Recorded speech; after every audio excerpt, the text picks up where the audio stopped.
We imagine it as a monster, a shadow with teeth, a name that refuses to die, Megalodon. For years, the story sounded simple. A giant shark ruled the seas and then disappeared. Extinct, finished, filed away in museums. But the ocean has a way of making certainty feel fragile.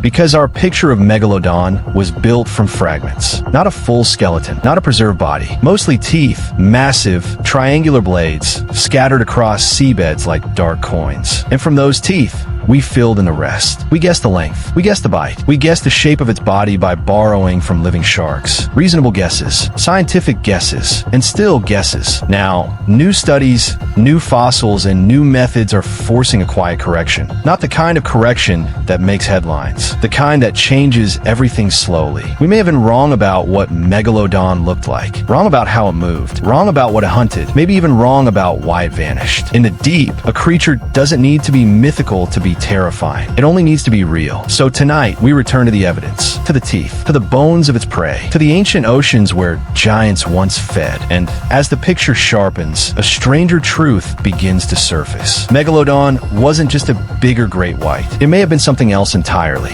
Start with the teeth. They are everywhere, on beaches, in dredged sediments, in collections passed down like heirlooms.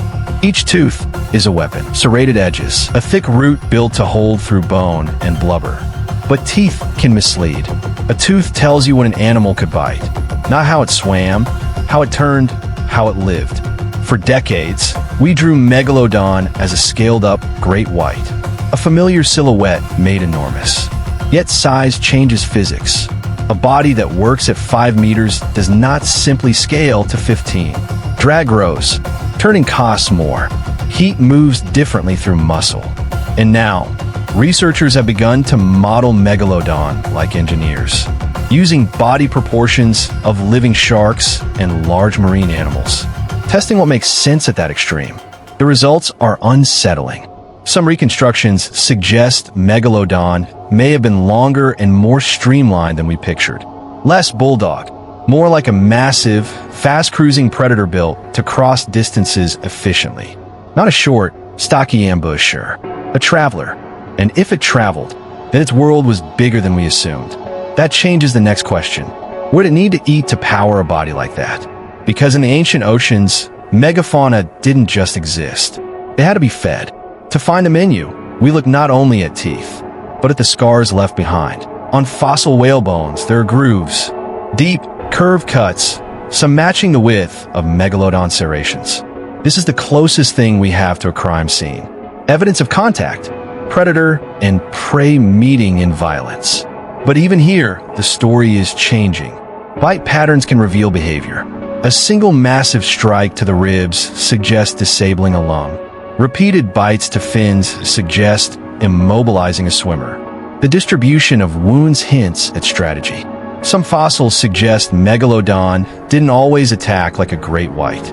Instead of the classic bite in wait, it may have used brute force and repeated strikes, breaking bones, shredding muscle, ending the struggle quickly. And there's another twist. Young whales, smaller species, coastal nurseries. The ancient seas were filled with early whales. Some slow, some fast, some newly evolved into open water. If Megalodon was a roaming predator, it may have patrolled the edges of continents, moving between rich feeding grounds, timing migrations, targeting vulnerable seasons. A giant doesn't need to eat constantly, but when it eats, it must eat big. And then we confront the hardest truth. A creature like this is not just an animal. It is an ecosystem effect. Where it goes, populations shift, behaviors change, evolution responds. So what happens when an apex predator that large begins to lose its advantage? The answer may be hidden in climate, in currents, in the quiet reorganization of the sea. Megalodon lived during a world in motion. Ocean temperatures rose and fell. Sea levels changed. Coastlines moved like slow tides across millennia.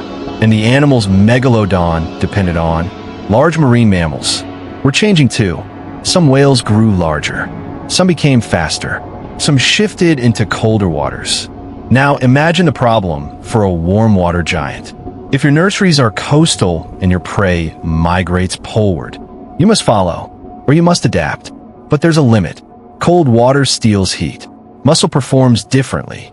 A massive body can retain warmth, yes, but it still needs energy to move. At the same time, new rivals appeared. Early relatives of modern great whites and other large predators were evolving into efficient hunters, smaller than Megalodon, but quicker to mature, more flexible in what they could eat. In an ocean under stress, flexibility is survival. And then there's the nursery question.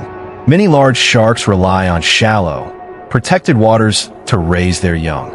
If coastlines shrink, if habitats change, if food webs shift, juveniles suffer first. The fall of a giant often begins with the young. No dramatic final battle, no single catastrophe, just fewer surviving offspring. Year after year, a population thinning across an ocean. Extinction can be quiet, even for something that once ruled the sea. So what exactly were we wrong about? Not that Megalodon existed. The teeth are real. The bite marks are real. The timelines in rock are real. We were wrong in the way stories settle too fast. We treated Megalodon as a headline. Bigger great white. But the deeper science goes, the less it looks like a copy. It looks like a specialized giant. A shark shaped by an ocean that no longer exists. And there's more. Even its size, long argued in documentaries and debates, is being refined. Different methods produce different numbers, depending on what living animals you compare it to and which tooth you start from. Some estimates have shifted, not necessarily smaller, sometimes longer, sometimes heavier, sometimes a different body plan entirely. These aren't trivial details.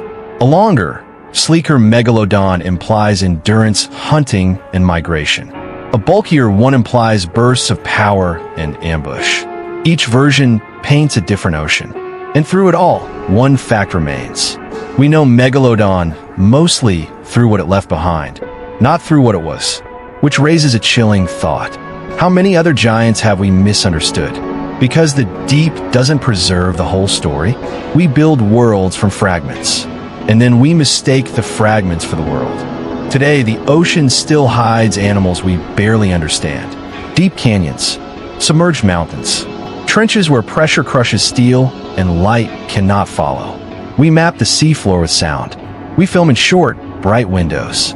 And in between, the ocean keeps its secrets. Megalodon is gone, as far as the evidence tells us. No verified sightings, no recent teeth, no modern bones with fresh scars. But the lesson it leaves is alive. The past is not a fixed picture. It is a moving reconstruction, improving as tools improve, as models sharpen, as new fossils surface from old sediments. We were wrong, not because science failed, but because science keeps going. And that's the deeper mystery. A predator can vanish, yet still reshape the present. Through the animals that evolved under its shadow, through the oceans that changed after it left. So the next time you see a Megalodon tooth in someone's hand, remember what it is. Not a monster's proof. A clue. A single piece of an animal large enough to bend an ecosystem, and incomplete enough to keep us guessing. If one tooth can mislead us for decades, what else is the deep still teaching us to misread?